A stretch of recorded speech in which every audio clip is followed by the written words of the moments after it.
आमचीच आठवण काढत होतास ना, त्यामुळेच तर आम्ही प्रकट झालो. अरे मायबाप मानतोस ना आम्हाला, मग तुला पैशांची गरज असताना सांगायचं ना. कोणापुढेही हात पसरू नकोस. लोक 2-4 हजारांची मदत करतीलही, पण तुझ्या मागे सर्वांना तुझी मजबुरी हसत सांगतील.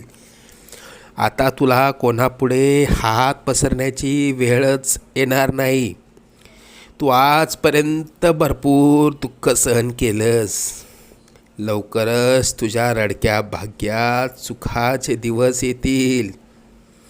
तुझ्या मनात असलेली इच्छा पूर्ण होऊन अक्कलकोटला पेढे घेऊन येणं होईल.